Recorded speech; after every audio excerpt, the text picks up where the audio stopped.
There's Trinidad and Tobago. One country, two very different islands, two very different places.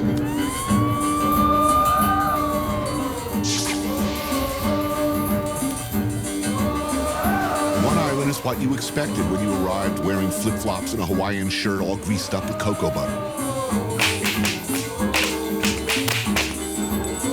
The other ain't about that at all.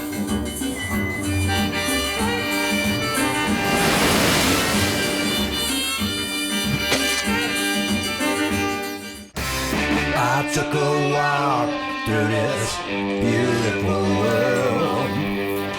Felt the cool rain on my shoulder. Found something good in this beautiful world. I felt the rain getting colder. Sha la la la la, sha la la la la la, sha la la la la, sha la la la la la.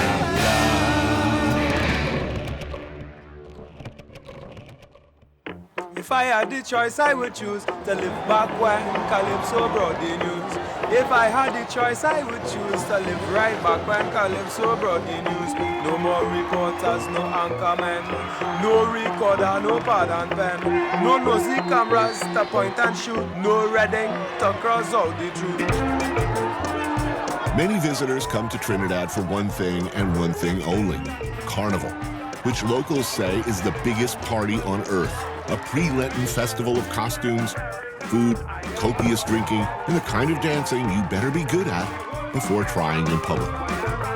It's almost 2 months before the party officially starts, but here in Trinidad's capital, Port of Spain, the carnival season has already begun. I thought it was a pity that you went here during the peak of the carnival season. I'll tell you something really terrible about myself.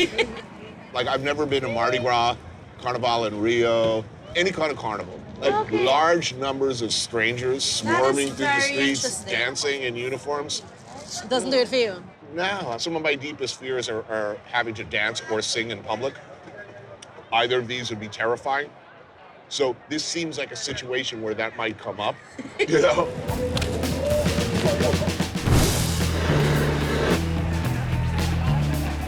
Queen's Park Savannah will be the epicenter of Carnival. But tonight, it's still Trinidad's street food center. My dinner companion for some fried snapper is LaShawn Prescott, who's here to tell me about 2 essential skills necessary for the proper enjoyment of local nightlife.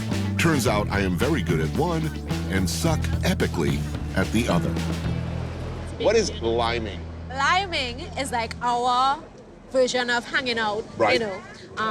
You're with friends, you're chilling, that's liming. Is there alcohol involved? Chances are, if you're liming, probably. you're sipping. I mean, you can lime without beer.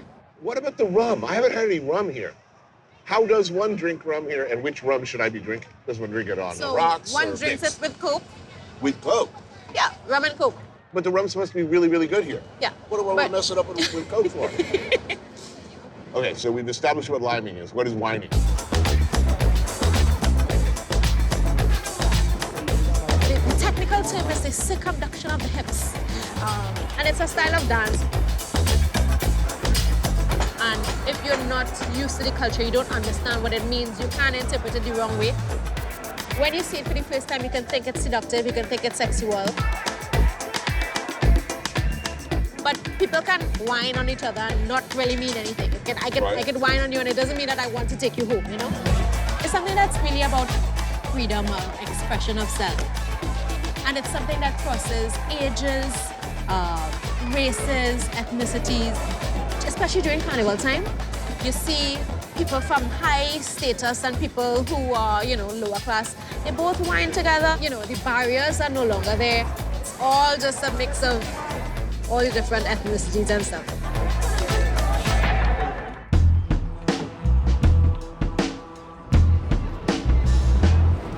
The faces you see in the streets are African, Indian, Chinese, Middle Eastern in features, and every shade of mix in between. This patchwork of ethnic identities and colors is a direct legacy of Trinidad's colonial past. Located at the southern end of the Caribbean Sea, 7 miles offshore from Venezuela, Trinidad and Tobago have long been important ports of call.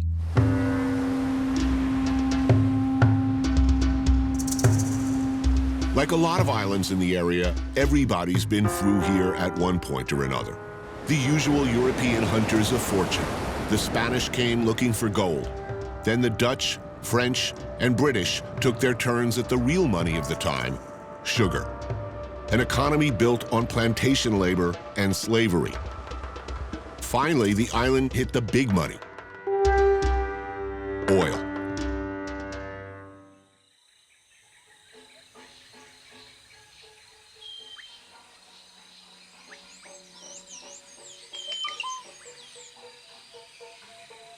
A pair of seemingly unrelated events had a big impact on the island's musical culture.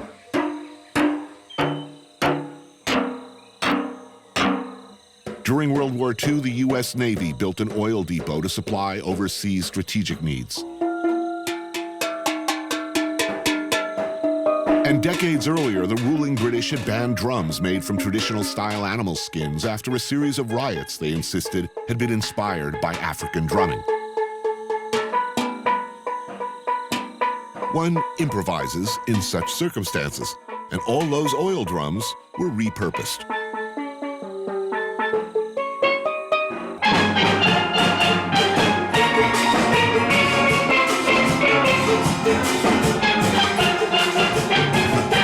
This is Phase 2, one of only 11 large steel bands taking part in the worldwide competition Panorama that happens in a few weeks. Winner gets 150 grand. They've taken home the prize 7 times, in no small part due to this man, Lennox Bugsy Sharp.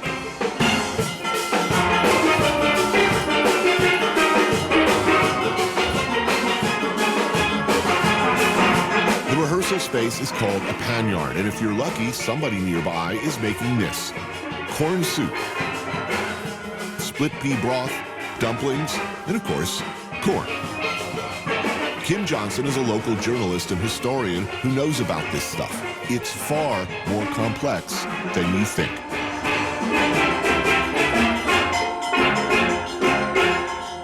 Wow. I gotta tell you, that was incredible. I've heard a lot of, little steel drum bands around the Caribbean, but nothing like that. All percussion, right? 100%. Yes. How did your interest in this develop? I grew up here. Later, I became a writer. I discovered there were just hundreds of stories.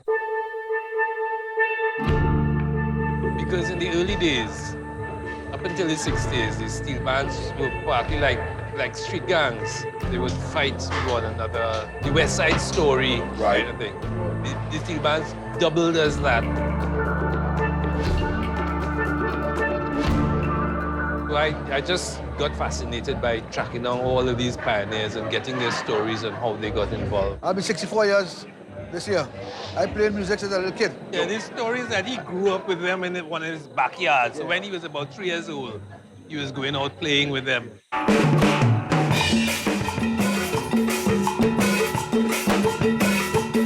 Bugsy composes his pieces by layering different types of drums on top of each other.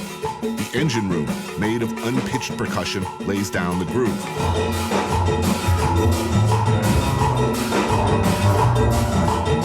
Next, a section of 6 bass pans drops a bass line.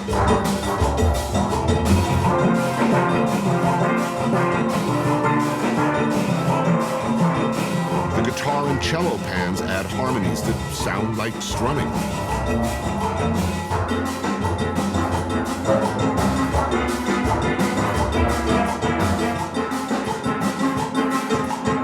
And the frontline pans play the melody.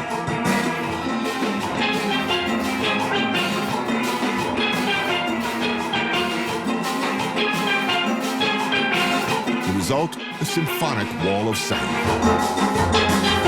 I would like someday to marry this with a big orchestra, symphony orchestra. Yeah, Anthony, that's my dream. It's because of the music, Africans survived slavery. Not just physically, survived psychically. It's a question of just improvising instruments.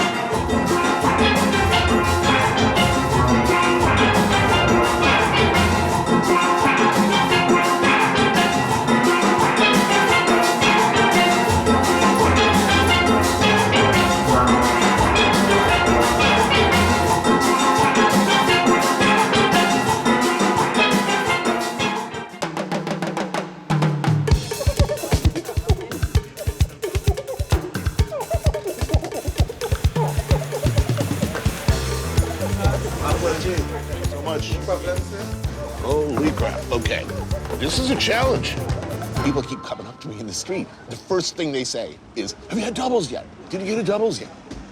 So I'm eating doubles, all right?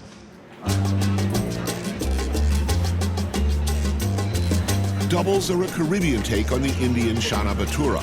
Two floppy, tender pieces of soft Indian-style bread loaded with a wet heap of curried chickpeas, pepper sauce, and mango. Structurally, I have questions here. I don't want seepage. Seepage is never good. When someone uses seepage in a sentence, nothing good is gonna happen. I'm gonna suck the paper. I don't think there's meat in here. But I still like it. It's really, really good.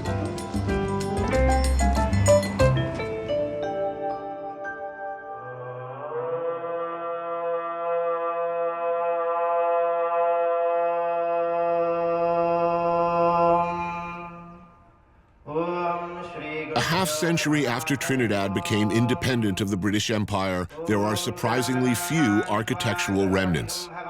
But the face of the country and its population were forever changed when slavery ended in 1834, and Great Britain found itself in need of cheap, if not free, labor to work the plantations. They found it in East India. At the abolition of slavery, the plantation owners desperately needed to find labor to fill the void created by the slaves who turned their backs on the plantation for obvious reasons. And they looked around, they tried Portuguese, they tried Chinese, they tried many communities until they found out that the Indians were the best suited because they were already planting sugarcane in India successfully. Between the end of outright slavery and the beginning of World War I, 150,000 indentured servants were brought here from India. Indentured servitude is slavery by another name. The people brought here from India were bought, sold, and treated like property. But we're told that if they completed 5 years of often backbreaking labor, they would be set free.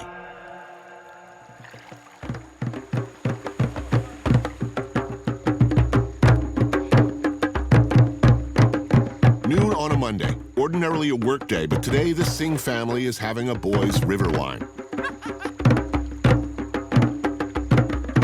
Chand, the patriarch, is a retired diplomat. His son, Keshav, is a music producer. Uncle Charlie is in charge of the cooking. How far back did the family go? This family is going back to 1845. 1845. Those were hard times. Life was not good for the family in India. There was poverty, there was wars and all sorts of things. And yes, they came into real hard times here because the indentured immigrant from India replaced the liberated slaves, and the conditions were not very different. Difficult times, but it was a means to social mobility and away from their situation in India. We are products, descendants of that generation.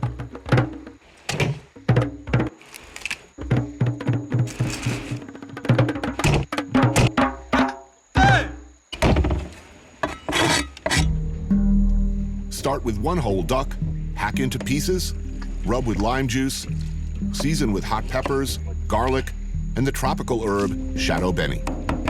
Add generous helpings of masala and curry powder. Marinate for a bit, then sear in oil, then simmer in coconut milk until tender.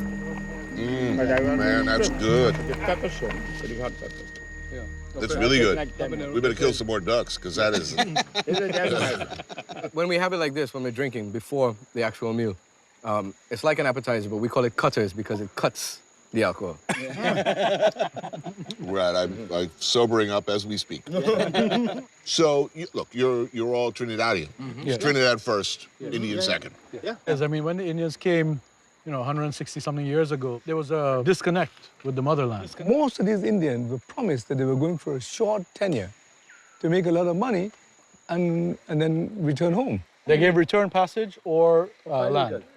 So when the first Indians took the option to go back, couldn't find their families. Right. And those who found their families were rejected because they said, you guys abandoned us for 5 years. Wow. You may as well take that 5 acres of land and stay there. So there's no closure to descendants like us who have not found any connection between our families in India. Soft paratha dough is cooked on a massive tawa and slathered with ghee. But here, just as it's reaching peak flakiness, it gets a beating.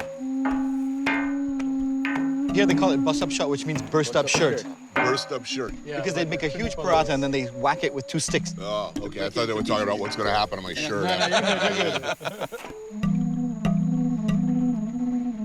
What about skin color? Look, you look at Jamaica, you look at Haiti. I don't get what they say, but what they do is it's still a powerful determinant of where your status is in the power structure. Yeah. Does that exist here? It's not something that has consumed our imagination.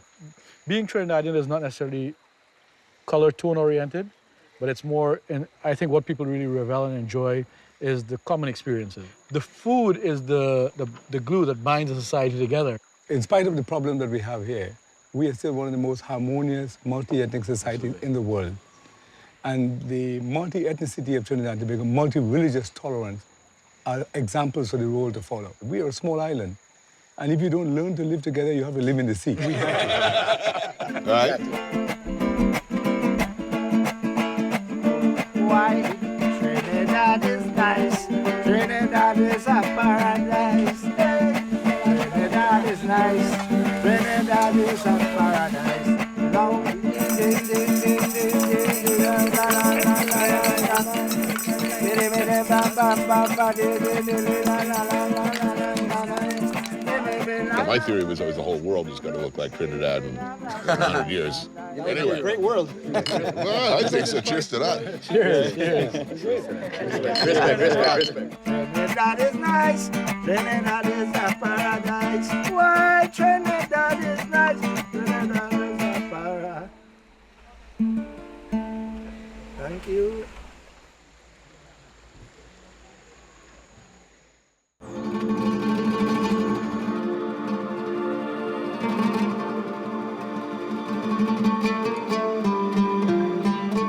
It started in 1898, more than 100 years ago.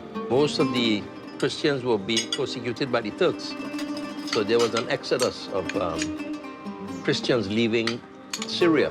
They boarded the ships from Beirut, and as long as it was heading west, they thought they were going to America. Many of our parents landed in Trinidad, and that's when we started. That's the first generation. Just outside of Port of Spain, Bayshore is one of the priciest neighborhoods in the country. I'm here as a guest of the Sabga Abouds, a successful family of Lebanese Syrians. Look, isn't this amazing? Beirut. Yes, like no arak. I do indeed. Would you like arak? A little ice and some water would Oh, be perfect. you're perfect. My drink of choice is Grey Goose and coconut water. The family's story is not an uncommon one. The first members came here during the collapse of the Ottoman Empire, arriving penniless. They worked their way up as textile merchants and branched out to run businesses that sell everything from medical equipment to real estate.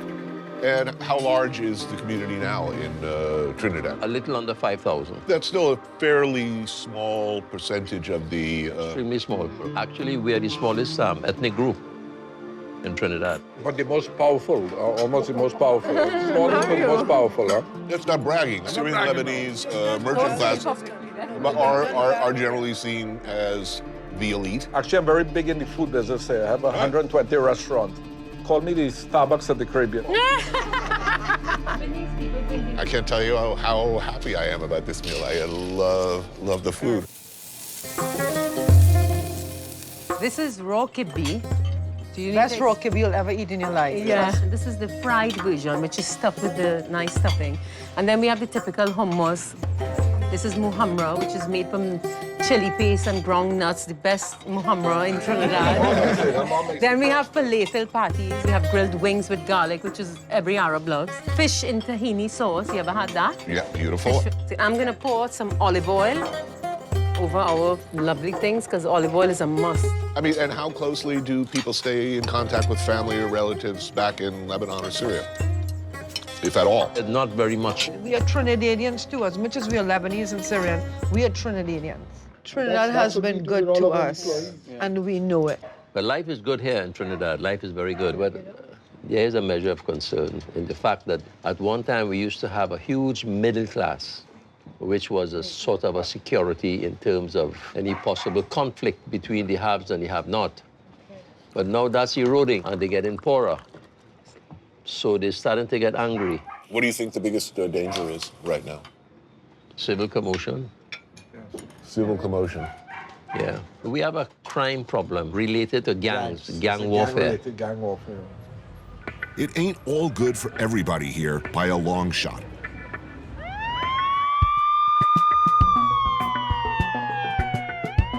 Trinidad, with a population of only 1.3 million people, had 460 murders last year, giving Port of Spain a per capita murder rate higher than Detroit, Oakland, or Chicago. Mark Besant covers the subjects of drug and gang-related violence as an investigative journalist. People want you dead. You could say that. Who wants you dead, do you think? Well, 2 years ago, I did a piece about the state prosecutor, Dana Sital, who was shot dead. When State Prosecutor Dana Sital left the Mapao car park just before midnight on May 3rd, she had no inclination it would be her last moments alive. When Mark began to look into the murder of the prosecutor, an informant told him there was a $20,000 contract on his life. They had people following me over a period of time, some law enforcement officers and so on. So my company put me on a plane. I stayed under an assumed name for about 3 months in a location outside of Trinidad. Generally speaking, when people like that want you dead, they get you. Why are you back?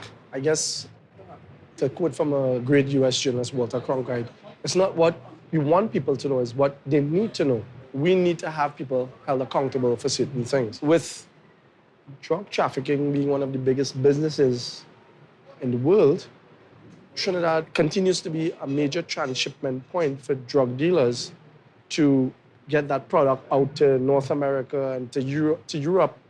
So you find now the explosion of violence that we have is for those that are involved locally with the drug trafficking, this fight for territory. An estimated $3.5 billion worth of narcotics move through the Caribbean each year.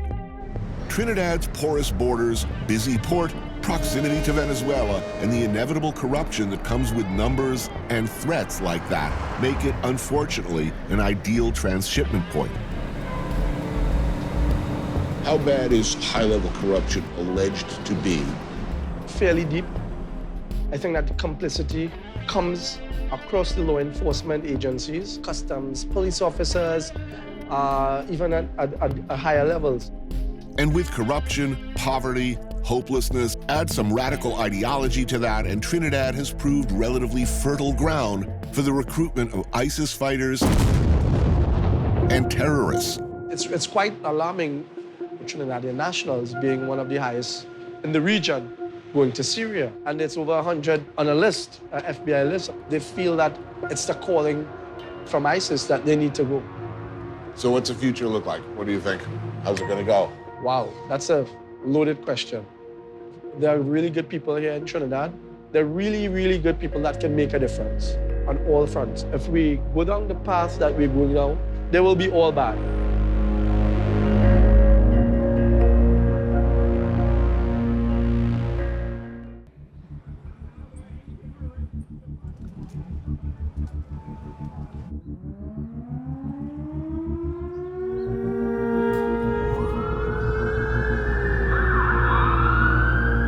In 1990, the radical Islamic group Jamaat al-Muslimin laid siege to Trinidad's parliament, claiming they were responding to rising inequality, poverty, and religious discrimination. What ensued was a violent and terrifying disaster. 26 people were killed in skirmishes, and the hostage takers, would-be revolutionaries, gave up in exchange for clemency after 6 days. Little changed.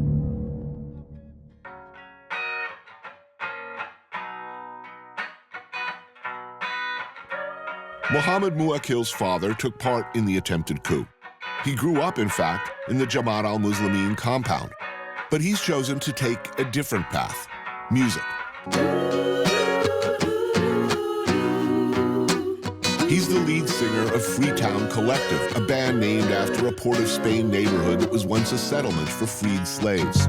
They say we can't write no love songs, live fast and we die young. They say we doomed to fail, yeah. They say we doomed to fail. They say we prone to violence and a sinking silence. They don't know what they say. No. Much like a lot of reggae, his music calls out the social ills that have been disproportionately visited on the Afro-Caribbean population. I see bodies lying in the streets, nations collapse in the midday. Lord, I need to cool my head. They're calling it a brave new world, freedom for brave new boys and girls. What good is freedom if you're dead? You look around my city right now, and a lot of young people are choosing death over life because the life that they look at doesn't feel like it's substantiated by anything. In the Freetown neighborhood now called Belmont, he lives with his 81-year-old granny, Neela Natu.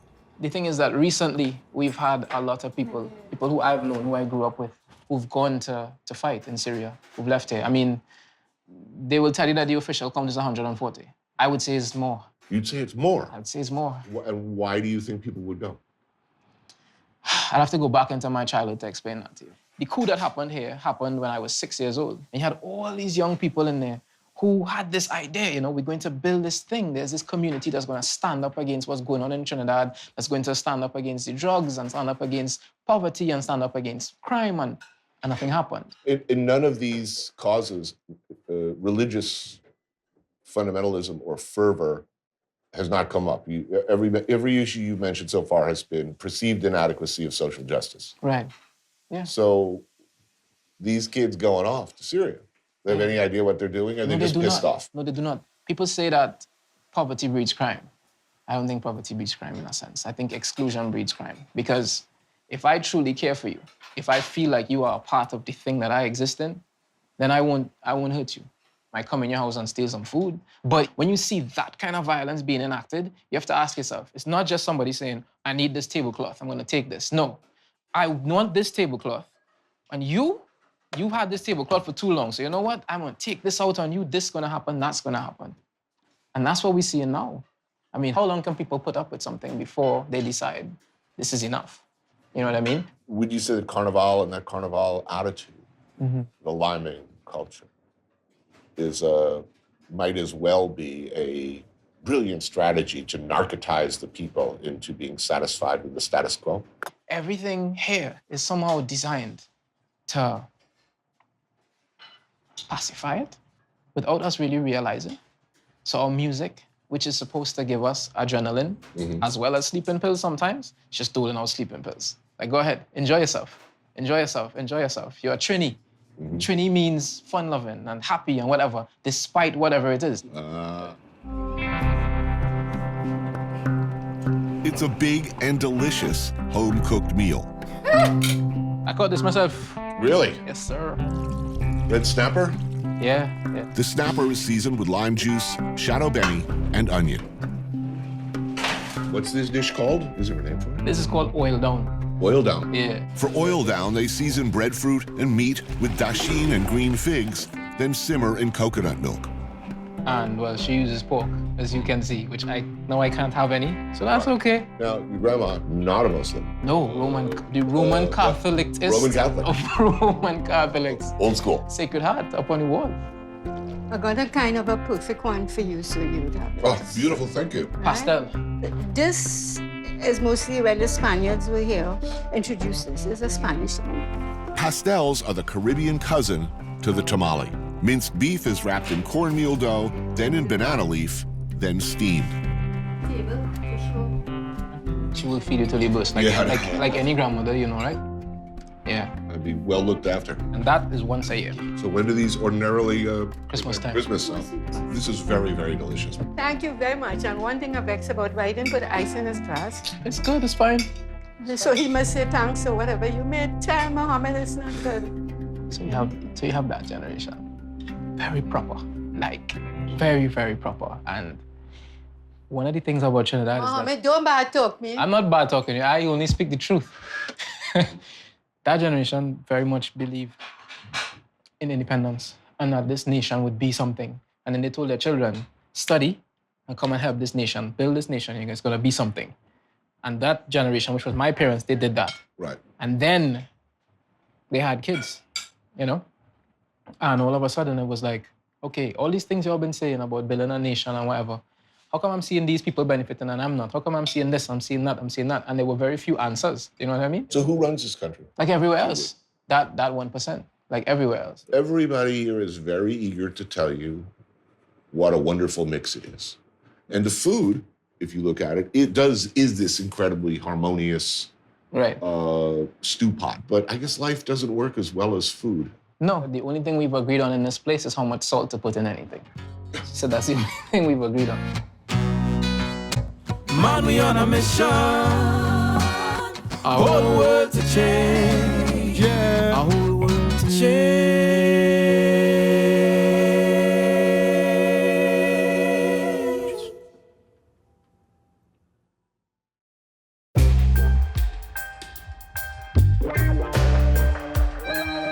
Trinidad, it should be pointed out right now before you start packing your Speedo and your cocoa butter, is an industrial island. And like so many places, industrialization is changing the landscape here. But some things persist, remain, echo from all the way back then.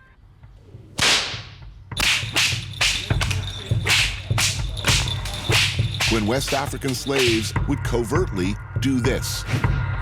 Kalinda. This martial art, based on our research, is maybe 500-600 years old.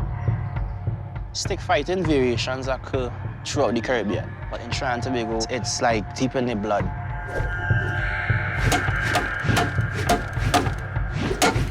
This martial art was illegal for many, many years, yes? Yeah. I mean, certainly during slavery times, it was illegal. To this date, I believe there's still laws on our books that ban this stick, and if you're caught with it, you could go to jail. The laws of slavery times forced this sport underground. Like capoeira, it often had to be disguised as a dance. But this ain't no dance. The guys with the whip and the guys with the stick were all the guys saying, you have not broken us. We will continue to resist to the ends of time.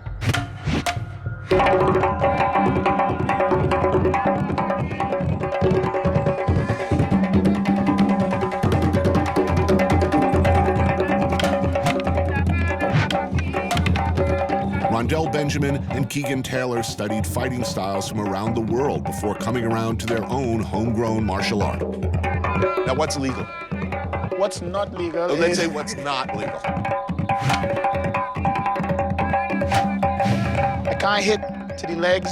You can't? Oh, damn, because that would be the first thing I think of. I'm thinking, I gotta get that knee in particular. Now, to be honest, in stick fighting, legal and illegal is a concept, but it doesn't stop that kind of stuff from happening.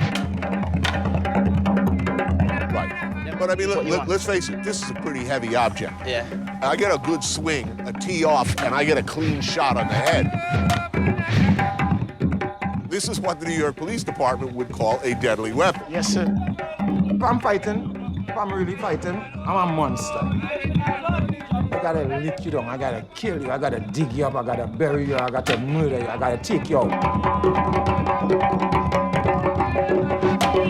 The demon in me is gonna come out, but I call that demon to walk out. King David is one of the old-school street fighters who has kept this form from fading over the years.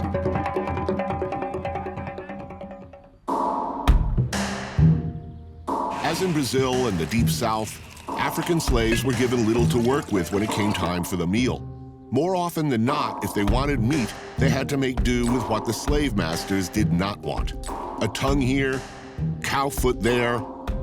Here, as elsewhere, they figured out how to make something delicious and tender from whatever there was. Like souse, pigfoot is pickled in shadow beni, onions, and hot peppers, and then topped off with cucumbers.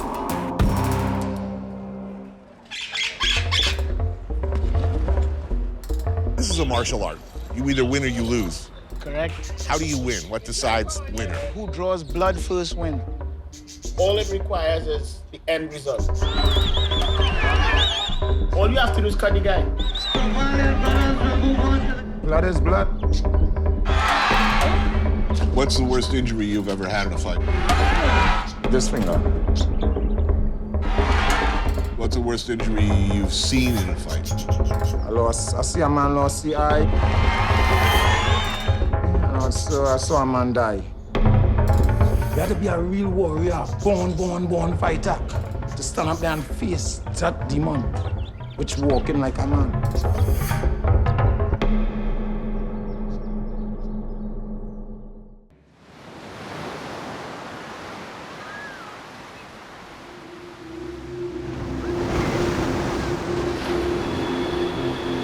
Miles east of Trinidad, its sister island, Tobago. A whole different vibe around here. More like what you'd hope for when you waddle away from the buffet on the SS Norwalk cruise ship. Lazy beach days, boat drinks, villas, all set to a calypso beat.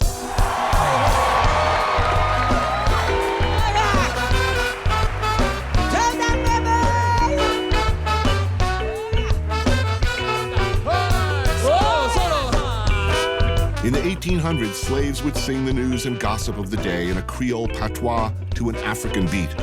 Later, musicians added European-style melodies, and calypso was born. The longtime reigning queen of this music, an absolute pioneer of the form, is Calypso Rose. Say that I reign too long, forgetting that the Constitution is strong. Instead of respecting the long reign, they making threat to take down the name. I've been breaking down walls ever since I was tall. They would stand up tall and strong like a wrecking drum. I would knock them down. They say that I reign too long. Tell them She was the first woman to win the Calypso King title, which tells you what the environment was like at the time for a female artist. Everywhere I reign supreme, the one and only Calypso Queen. No man alive or dead could come and take me from off my head.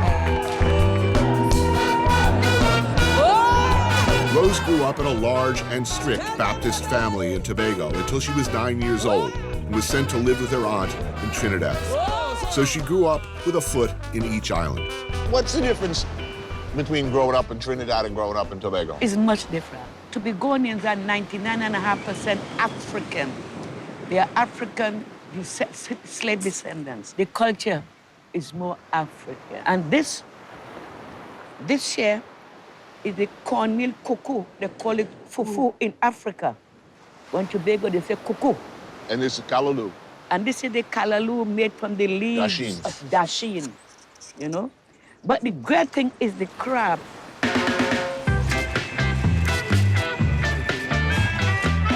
Everybody come to Tobago and must eat crab and dumplings.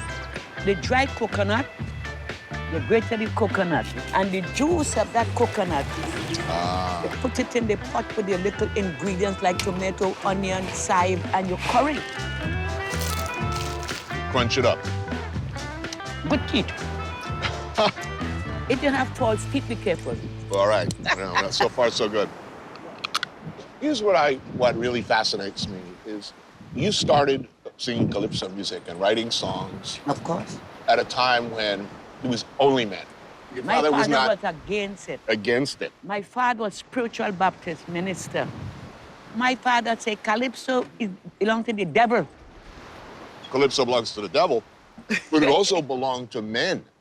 And here you are at age 15, Age 13. doing Age 13, 13 I started doing writing. what was considered a completely revolutionary thing. What was it about you that made you strong enough and different enough and determined enough to choose to do such a difficult and unusual thing when everybody was against it? My fans. Because some people at home, they're sad, they're going through so much financially, economically, they're being abused by the spouse, and they come out to have a good time. And when they come out, I bring joy to their heart. So is making beautiful things enough? Yes, making beautiful things enough. But when you start thinking consciously and beautiful things, like all the seas rolling there, how the sea is moving, moving, moving. Making beautiful things is enough. It is enough. No island in the sun is paradise on Earth, however it might look from the concrete blocks, glass cubicles, or wood boxes we may live in. And all the dancing and music and great food in the world can never hold together by itself what would keep us apart. What might look like a utopian stew of ethnicities and cultures living together under gently swaying palms is, of course, a far more complicated matter. But Trinidad has done better than most, and in proud and unique style.